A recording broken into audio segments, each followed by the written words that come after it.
Chers amis, bonjour. Nous sommes aujourd'hui le vendredi 18 septembre et nous sommes dans la 24e semaine du temps ordinaire.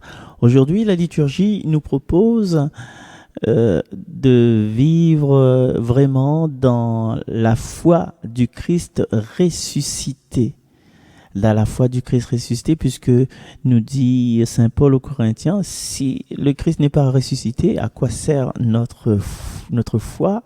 Et notre foi est sans valeur. C'est ce que nous propose aujourd'hui la liturgie avec la voix de Jean-Christophe Zamy sur les ondes de Radio Arc-en-Ciel. Lecture de la première lettre de Saint Paul apôtre aux Corinthiens.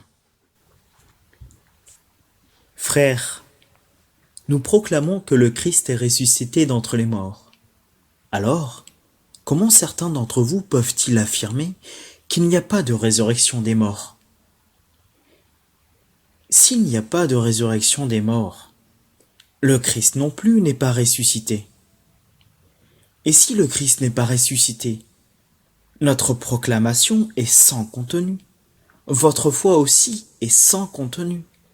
Et nous faisons figure de faux témoins de Dieu pour avoir affirmé en témoignant au sujet de Dieu qu'il a ressuscité le Christ, alors qu'il ne l'a pas ressuscité, si vraiment les morts ne ressuscitent pas. Car si les morts ne ressuscitent pas, le Christ non plus n'est pas ressuscité. Et si le Christ n'est pas ressuscité, votre foi est sans valeur. Vous êtes encore sous l'emprise de vos péchés. Et donc, ceux qui se sont endormis dans le Christ sont perdus. Si nous avons mis notre espoir dans le Christ pour cette vie seulement, nous sommes les plus à plaindre de tous les hommes. Mais non, le Christ est ressuscité d'entre les morts, lui, premier ressuscité parmi ceux qui se sont endormis. Parole du Seigneur. Merci Jean-Christophe pour la proclamation de cette lecture, ce passage, mais restez avec nous puisque il vous sera demandé aussi de nous proclamer le psaume 16, 17. Alors moi, ce que j'ai pu retenir dans ce passage-là, comme ça à brûle pour point, c'est que notre vie est faite de petites morts et de petites résurrections. Si ce n'est que par le mouvement de notre respiration, le baptême immergé, c'est à l'époque de Jésus, par exemple, on plongeait, et puis à notre époque aussi, certains chrétiens d'autres confessions, et puis une fois aussi, ça a été fait aussi à l'église de Sainte-Suzanne avec le Père Sébastien, on plonge les nouveaux baptisés dans l'eau, et sous l'eau, on ne respire pas. Non, c'est comme si sous l'eau, on mourait. Et quand on ressort de cette eau, la première chose qu'on fait, quand vous sortez de la piscine, qu'est-ce que vous faites? Voilà, vous respirez, c'est-à-dire que vous étiez mort, plongé dans la mort, et vous êtes entré dans la résurrection. Et c'est pareil pour la mort de Jésus. Il est mort à la croix pour ressusciter. Et comme je dis toujours, à chaque fois que nous avons une descente, un ressac, eh bien, le mouvement de la vie fait que nous devrons revenir sur le rivage, partir et revenir. Et chaque fois que nous dormons, chaque fois que nous respirons, c'est un peu ça. On est du soir, on arrive au matin. Il y eut un soir, il y eut un matin. C'est ça la création de chaque jour. Alors on va peut-être modifier un petit peu le credo. Le Dieu n'est pas le Dieu qui nous a créés, mais c'est le Dieu qui nous crée chaque jour. Chaque jour. Et le psaume dit bien aujourd'hui qu'à chaque réveil, on se rassasie du visage du Seigneur. À chaque réveil, à chaque fois qu'on ouvre les yeux, c'est un nouveau jour. Et il faut prendre en compte cet aspect de mort et de résurrection. Et Jésus, il nous offre la grande résurrection. Où allons-nous après notre mort? Nous allons vers la résurrection. Et sachez, mes amis, que l'inverse, le contraire de la mort n'est pas la vie. Le contraire de la mort, c'est la naissance. Parce qu'après la mort, là, non, encore une autre vie, quoi.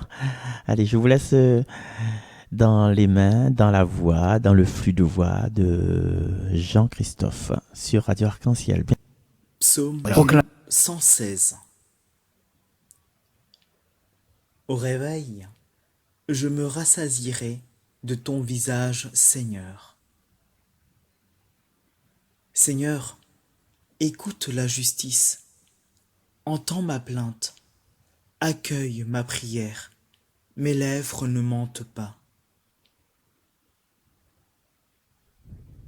Je t'appelle toi, le Dieu qui répond.